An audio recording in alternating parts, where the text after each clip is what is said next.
Dia 9 de fevereiro. Gênesis capítulo 42.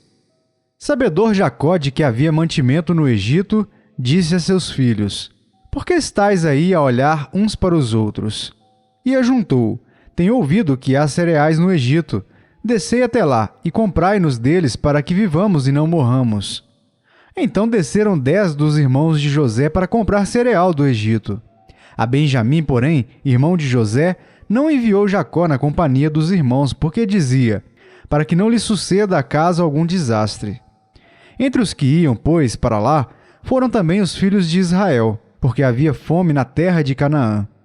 José era governador daquela terra. Era ele quem vendia a todos os povos da terra. E os irmãos de José vieram e se prostraram rosto em terra perante ele. Vendo José a seus irmãos, reconheceu-os, porém não se deu a conhecer, e lhes falou asperamente e lhes perguntou: De onde vindes? Responderam: Da terra de Canaã, para comprar mantimento. José reconheceu os irmãos, porém eles não o reconheceram. Então se lembrou José dos sonhos que tivera a respeito deles e lhes disse: Vós sois espiões, e viestes para ver os pontos fracos da terra. Responderam-lhe: Não, senhor meu, mas vieram os teus servos para comprar mantimento. Somos todos filhos de um mesmo homem, somos homens honestos, os teus servos não são espiões. Ele, porém, lhes respondeu: Nada disso, pelo contrário, viestes para ver os pontos fracos da terra. Eles disseram: Nós, teus servos, somos 12 irmãos, filhos de um homem na terra de Canaã. O mais novo está hoje com nosso pai, outro já não existe. Então lhes falou José: É como já vos disse, sois espiões. Nisto sereis provados, pela vida de Faraó daqui não saireis, sem que primeiro venha o vosso irmão mais novo. Enviai um dentre vós, que traga vosso irmão. Vós ficareis detidos, para que sejam provadas as vossas palavras, se há verdade no que dizeis. Ou se não, pela vida de Faraó, sois espiões. E os meteu juntos em prisão 3 dias. Ao terceiro dia, disse-lhes José: Fazei o seguinte e vivereis, pois temo a Deus. Se sois homens honestos, fique detido um de vós na casa da vossa prisão. Vós outros ide, levai cereal para suprir a fome das vossas casas. E trazei-me vosso irmão mais novo, com o que serão verificadas as vossas palavras, e não morrereis. E eles se dispuseram a fazê-lo. Então disseram uns aos outros: Na verdade, somos culpados no tocante a nosso irmão, pois lhe vimos a angústia da alma quando nos rogava, e não lhe acudimos. Por isso nos vem esta ansiedade. Respondeu-lhes Rúben: Não vos disse eu, não pequeis contra o jovem? E não me quisestes ouvir? Pois vedes aí que se requer de nós o seu sangue. Eles, porém, não sabiam que José os entendia, porque eles falava por intérprete. E retirando-se deles, chorou. Depois, tornando-lhes, falou. Tomou a Simeão dentre eles e o algemou na presença deles. Ordenou José que lhes enchessem de cereal os sacos, e lhes restituíssem o dinheiro a cada um no saco de cereal, e o suprissem de comida para o caminho. E assim lhes foi feito. E carregaram o cereal sobre os seus jumentos e partiram dali. Abrindo um deles o saco de cereal, para dar de comer ao seu jumento na estalagem, deu com o dinheiro na boca do saco de cereal. Então disse aos irmãos: Devolveram o meu dinheiro, aqui está na boca do saco de cereal. Desfaleceu-lhes o coração, e atemorizados, entreolhavam-se, dizendo: Que é isso que Deus nos fez? E vieram para Jacó, seu pai, na terra de Canaã, e lhe contaram tudo o que lhes acontecera, dizendo: O homem, o Senhor da terra, falou conosco asperamente e nos tratou como espiões da terra. Dissemos-lhe: Somos homens honestos, não somos espiões, somos 12 irmãos, filhos de um mesmo pai. Um já não existe, e o mais novo está hoje com nosso pai na terra de Canaã. Respondeu-nos o homem, o Senhor da terra: Nisto conhecerei que sois homens honestos. Deixai comigo um de vossos irmãos, tomai o cereal para remediar a fome de vossas casas e parti. Trazei-me vosso irmão mais novo. Assim saberei que não sois espiões, mas homens honestos. Então vos entregarei vosso irmão e negociareis na terra. Aconteceu que, despejando eles os sacos de cereal, eis cada um tinha sua trouxinha de dinheiro no saco de cereal, e viram as trouxinhas com o dinheiro, eles e seu pai, e temeram. Então lhes disse Jacó seu pai: Tendes-me privado de filhos. José já não existe, Simeão não está aqui, Ides levar a Benjamim. Todas essas coisas me sobrevêm. Mas Rúben disse a seu pai: Mata os meus 2 filhos, se te o não tornar a trazer. Entrega-mo, e eu te o restituirei. Ele, porém, disse: Meu filho não descerá convosco. Seu irmão é morto, e ele ficou só. Se lhe sucede algum desastre no caminho por onde fordes, fareis descer minhas cãs com tristeza à sepultura. Marcos capítulo 12. Depois entrou Jesus a falar-lhes por parábola. Um homem plantou uma vinha, cercou-a de uma sebe, construiu um lagar, edificou uma torre, arrendou-a a uns lavradores e ausentou-se do país. No tempo da colheita, enviou um servo aos lavradores para que recebesse deles dos frutos da vinha. Eles, porém, o agarraram, espancaram e o despacharam vazio. De novo, lhes enviou outro servo, e eles o embordoaram na cabeça e o insultaram. Ainda outro lhes mandou, e a este mataram. Muitos outros lhes enviou, dos quais espancaram uns e mataram outros.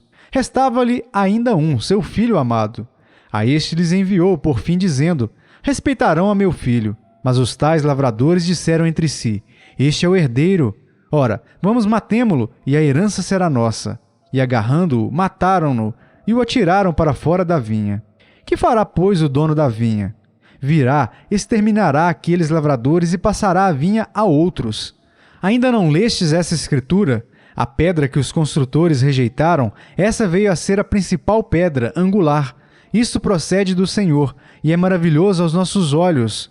E procuravam prendê-lo, mas temiam o povo, porque compreenderam que contra eles proferira esta parábola. Então, desistindo, retiraram-se.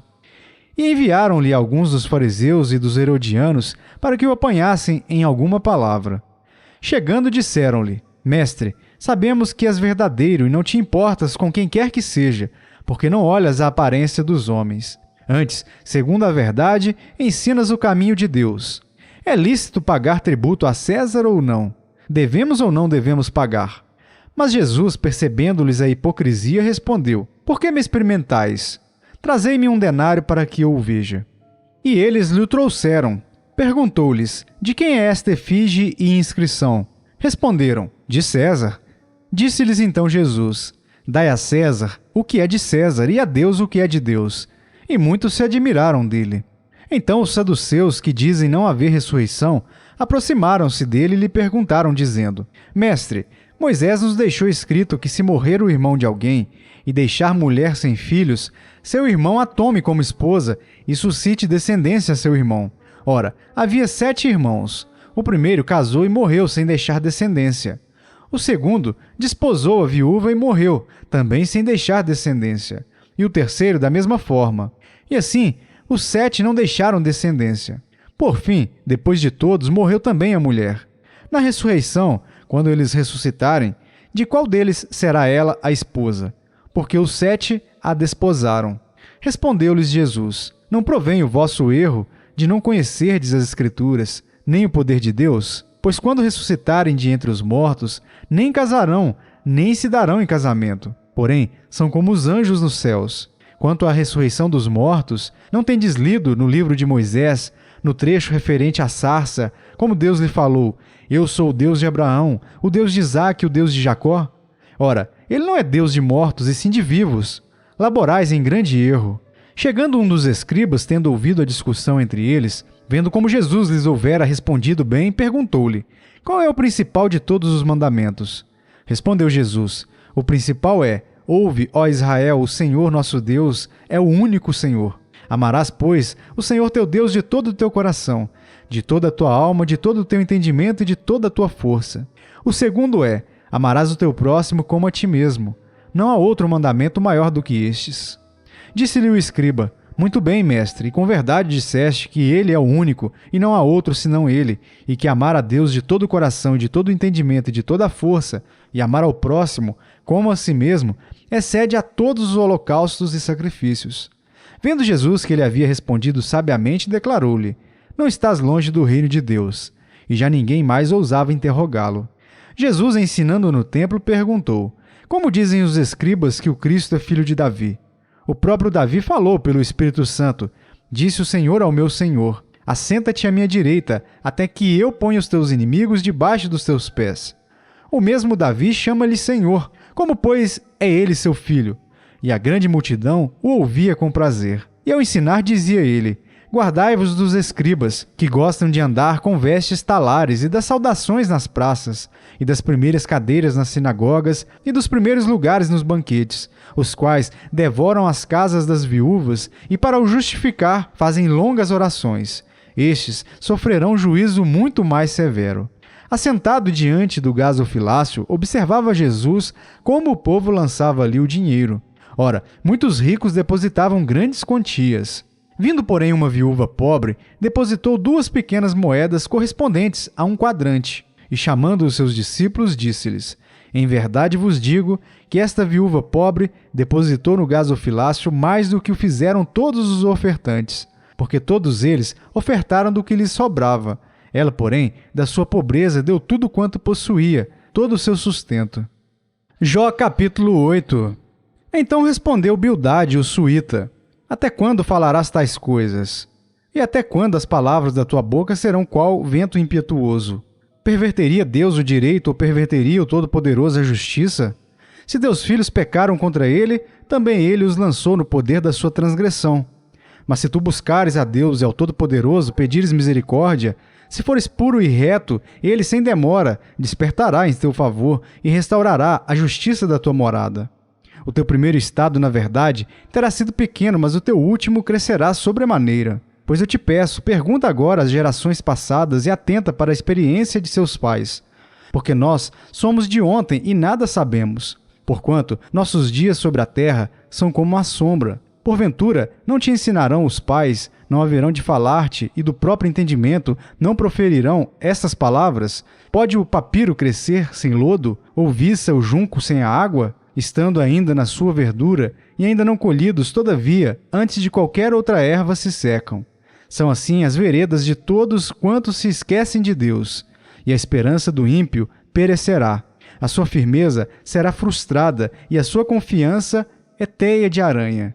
Encostar-se-á à sua casa, e ela não se manterá. Agarrar-se-á a ela, e ela não ficará em pé. Ele é viçoso perante o sol, e os seus renovos irrompem no seu jardim. As suas raízes se entrelaçam num montão de pedras, e penetram até as muralhas. Mas se Deus o arranca do seu lugar, então este o negará, dizendo: nunca te vi. Eis que deu a sua vida, e do pó brotarão outros. Eis que Deus não rejeita ao íntegro, nem toma pela mão os malfeitores. Ele te encherá a boca de riso e os teus lábios de júbilo. Teus aborrecedores se vestirão de ignomínia, e a tenda dos perversos não subsistirá. Romanos capítulo 12. Rogo-vos, pois, irmãos, pelas misericórdias de Deus, que apresenteis o vosso corpo por sacrifício vivo, santo e agradável a Deus, que é o vosso culto racional. E não vos conformeis com este século, mas transformai-vos pela renovação da vossa mente, para que experimenteis qual seja a boa, agradável e perfeita vontade de Deus. Porque pela graça que me foi dada, digo a cada um dentre vós que não pense de si mesmo além do que convém. Antes, pense com moderação, segundo a medida da fé que Deus repartiu a cada um. Porque assim como num só corpo temos muitos membros, mas nem todos os membros têm a mesma função, assim também nós, conquanto muitos, somos um só corpo em Cristo, e membros uns dos outros, tendo, porém, diferentes dons segundo a graça que nos foi dada. Se profecia, seja segundo a proporção da fé. Se ministério, dediquemo-nos ao ministério. Ou o que ensina, esmere-se no fazê-lo. Ou o que exorta, faça-o com dedicação. O que contribui, com liberalidade. O que preside, com diligência. Quem exerce misericórdia, com alegria. O amor seja sem hipocrisia. Detestai o mal, apegando-vos ao bem. Amai-vos cordialmente uns aos outros com amor fraternal, preferindo-vos em honra uns aos outros. No zelo, não sejais remissos, sede fervorosos de espírito, servindo ao Senhor. Regozijai-vos na esperança, sede pacientes na tribulação, na oração perseverantes. Compartilhai as necessidades dos santos, praticai a hospitalidade, abençoai os que vos perseguem, abençoai e não amaldiçoeis. Alegrai-vos com os que se alegram e chorai com os que choram. Tende o mesmo sentimento uns para com os outros. Em lugar de serdes orgulhosos, condescendei com o que é humilde. Não sejais sábios aos vossos próprios olhos. Não torneis a ninguém mal por mal. Esforçai-vos por fazer o bem perante todos os homens. Se possível, quanto depender de vós, tende paz com todos os homens.